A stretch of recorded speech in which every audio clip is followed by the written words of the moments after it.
આપ સૌ મિત્રોને મારા જય શ્રી કૃષ્ણ। મિત્રો, જ્યારે નારદજીનું મન જ્યારે મોહિત થયું અને ભગવાન વિષ્ણુને શ્રાપ આપ્યો તો મિત્રો સાંભળીએ આ રોષક કથા। શ્રી નારદ મુનિ એક ખૂબ જ સંન્યાસી અને વિદ્વાન ઋષિ હતા, જેમની માતા પાર્વતી પણ જ્ઞાનવાન અને તપસ્યાના પ્રશંસક હતા। પછી એક દિવસ માતા પાર્વતીએ શિવ સાથે નારદ મુનિના જ્ઞાનની પ્રશંસા શરૂ કરી। શિવએ પાર્વતીજીને કહ્યું કે નારદ ખૂબ જ્ઞાની છે, પણ કોઈ પણ વસ્તુનો અહંકાર સારો નથી। એકવાર અહંકારને કારણે નારદને વાનર બનવું પડ્યું। માતા પાર્વતીને આ સાંભળીને ખૂબ જ આશ્ચર્ય થયું। તે ભગવાન શિવ પાસેથી આખું કારણ જાણવા માંગે છે। ત્યારે શિવએ કહ્યું, આ દુનિયામાં ભલે કેટલું પણ જ્ઞાની વ્યક્તિ હોય, પણ શ્રી હરિ જે ઈચ્છે છે તે જ થઈને રહે છે। એક સમયે નારદને તેની કમજોરી અને બુદ્ધિનો ઘમંડ હતો, તેથી નારદને પાઠ ભણાવવા માટે શ્રી ભગવાન વિષ્ણુએ યુક્તિનો વિચાર કર્યો। હિમાલય પર્વતમાં એક મોટી પવિત્ર ગુફા હતી। તે ગુફા પાસે ગંગાજી વહે છે। તે અંતિ પવિત્ર ગુફા નારદ મુનિને ખૂબ જ સુંદર લાગતી હતી। ત્યાં પર્વત, નદી અને જંગલ જોઈને શ્રી હરિ વિષ્ણુની ભક્તિ તેમના હૃદયમાં ખૂબ પ્રબળ બની અને તેઓ ત્યાં બેઠા અને તપસ્યામાં લીન થઈ ગયા। દેવરાજ ઇન્દ્ર નારદ મુનિની આ કઠોરતાને લીધે ડરી ગયા કે દેવર્ષિ નારદ તેમની તપસ્યા દ્વારા તેમના સ્વર્ગને છીનવી ન લે। ઇન્દ્રએ કામદેવને નારદની તપસ્યામાં ખલેલ પહોંચાડવા મોકલ્યા। ત્યાં પહોંચ્યા પછી કામદેવે પોતાની માયાશક્તિથી વસંત ઋતુને ઉત્પન્ન કર્યો। ફૂલો ખીલ્યા, કોયલ ગુંજારવ કરવા લાગી અને ભમરાએ પણ ગુંજારવ શરૂ કર્યો। કામાંગ્નિને ઉત્તેજિત કરનાર આહલાદક સુગંધ અને આનંદદાયક પવન વહેવા લાગ્યો। રંભા વિગેરે અપ્સરાઓ નૃત્ય કરવા લાગ્યા, પણ કામદેવની કોઈની માયાની નારદ મુનિ પર કોઈ અસર ના થઈ। ત્યારે કામદેવને ડર લાગવા માંડ્યો કે નારદ મને શ્રાપ ન આપે, તેથી તેમણે શ્રી નારદની માફી માંગી। નારદ મુનિને ગુસ્સો ન આવ્યો અને કામદેવને માફ કરી દીધા। કામદેવ તેની પોતાની દુનિયામાં પાછા ચાલ્યા ગયા। નારદ મુનિના મનમાં અહંકાર હતો કે મેં કામદેવ પર વિજય મેળવ્યો છે। ત્યાંથી તે શિવ પાસે ગયા અને તેને પોતાના કામદેવતાને પરાજિત કરવાની સ્થિતિ જણાવી। ભગવાન શિવ સમજી ગયા કે નારદ ઘમંડી થઈ ગયા છે। ભગવાન શિવે વિચાર્યું કે જો વિષ્ણુ પોતાનો અહંકાર જાણશે તો તે નારદ માટે સારું નહીં।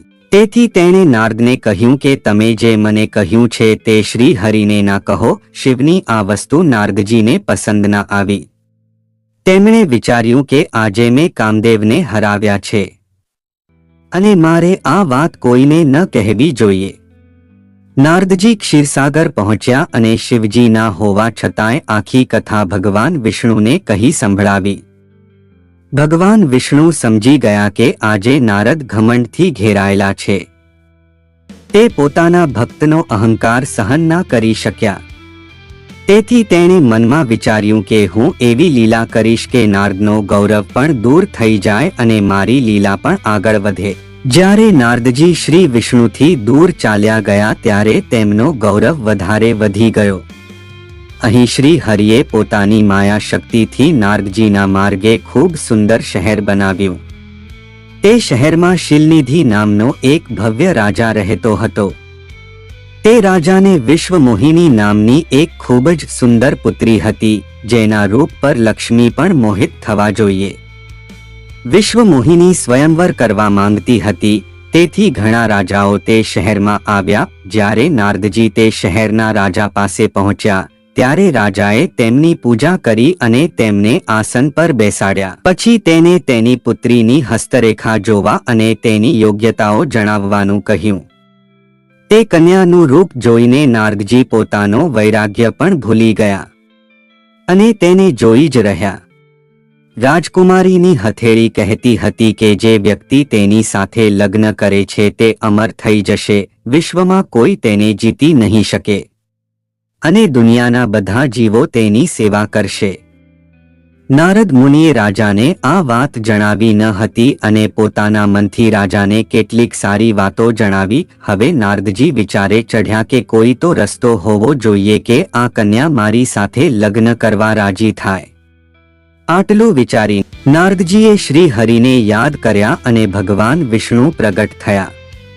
નારદજીએ તેમને આખી વાત કહી અને કહેવા લાગ્યા કે હે નાથ, મને તમારું સુંદર રૂપ આપો જેથી હું આ કન્યા સાથે લગ્ન કરી શકું. ભગવાન હરિએ કહ્યું, હે નારદ, તમારા માટે જે સારું છે તે અમે કરીશું. નારદજીના અભિમાનને તોડવા માટે વિષ્ણુજીએ પોતાના ભ્રમથી વિશ્વમોહિની નામની રાજકુમારીના સ્વયંવરનું આયોજન કર્યું હતું. જ્યારે નારદજીએ વિશ્વમોહિનીને જોયા ત્યારે તેઓ તેમના પર મોહિત થયા અને તેમની સાથે લગ્ન કરવાનું નક્કી કરી લીધું હતું. દેવર્ષિ નારદ પણ વિશ્વમોહિનીના સ્વયંવરમાં જવા માંગતા હતા. તેથી જ નારદજીએ ભગવાન વિષ્ણુજીને કહ્યું કે મને તમારું સુંદર રૂપ આપો જે જોઈને વિશ્વમોહિની મને લગ્ન માટે પસંદ કરી લે. આ બધી વિષ્ણુની માયા હતી. ભગવાન વિષ્ણુએ તેમની માયાથી નારદજીને વાંદરાનું સ્વરૂપ આપ્યું. નારદજીને આ સમજાયું નહીં. તેઓ સમજે છે કે હું ખૂબ જ સુંદર લાગુ છું.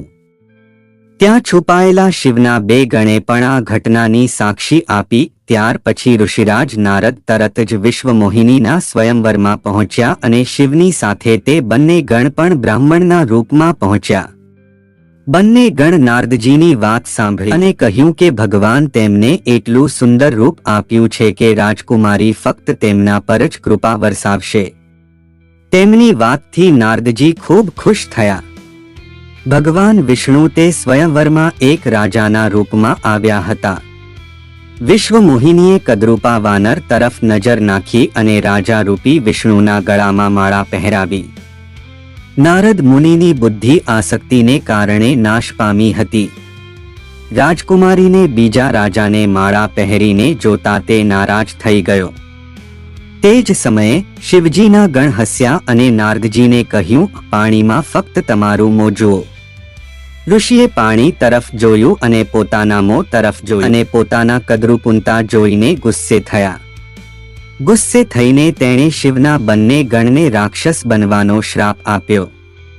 આ બંનેને શ્રાપ આપ્યા પછી જ્યારે નારદ મુનિએ ફરી એક વખત તેનો ચહેરો પાણીમાં જોયો ત્યારે તેણે પોતાનું સાચું રૂપ પાછું મેળવ્યું. નારદજીએ તેમનું સાચું રૂપ પાછું મેળવ્યું હતું, પરંતુ તે ભગવાન વિષ્ણુ પર ખૂબ ગુસ્સે થયા હતા કારણ કે ભગવાન વિષ્ણુના કારણે તે ખૂબ જ હાસ્યપાત્ર બન્યા હતા. તે જ સમયે તેમણે વિષ્ણુને મળવાનું વિચાર્યા. રસ્તામાં તે વિષ્ણુ ભગવાનને મળ્યા, જેની સાથે લક્ષ્મી અને વિશ્વમોહિની હતી. તેમને જોઈને નારદે કહ્યું કે તમે બીજાના સુખને જોઈ શકતા નથી. તમે ઈર્ષા અને કપટથી ભરેલા છો.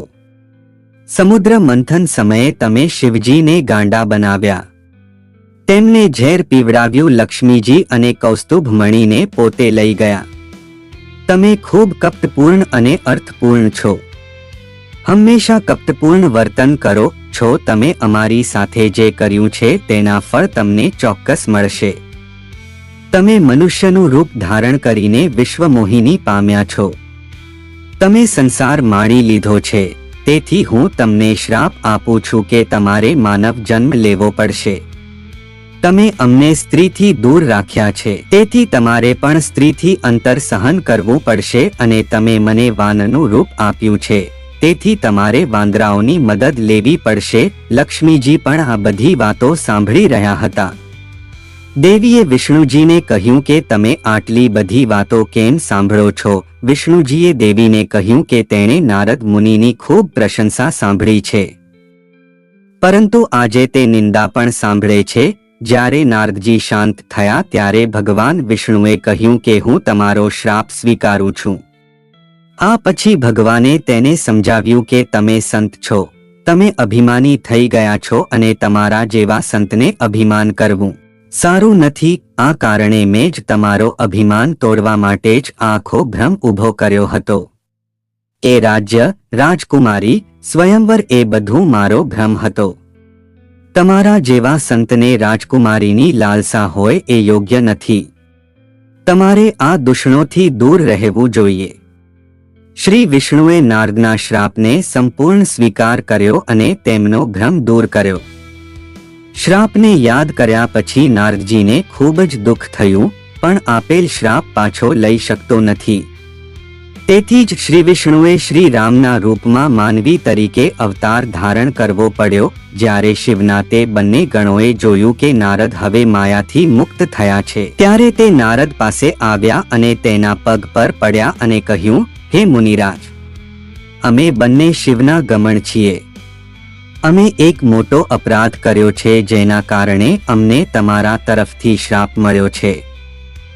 હવે કૃપા કરીને અમને તમારા શ્રાપથી મુક્ત કરો. નારદજી, મારો શાપ જુઠ્ઠો હોઈ શકે નહીં. તેથી તમે બંને, રાવણ અને કુંભકર્ણ, એક મહાન અને શક્તિશાળી રાક્ષસ બનશો અને તમારા શસ્ત્રની મદદથી સમગ્ર વિશ્વને જીતી શકશો. તે જ સમયે ભગવાન વિષ્ણુ રામના રૂપમાં માનવ શરીર ધારણ કરશે અને યુદ્ધમાં તમે બંને તેમના હાથે મુક્તિ મળશે. તો મિત્રો, આપ સૌને આ વાર્તા પસંદ આવી હોય તો વિડીયોને લાઈક કરો, ચેનલને સબસ્ક્રાઇબ કરો, કોમેન્ટ કરી વિડીયોને શેર કરો.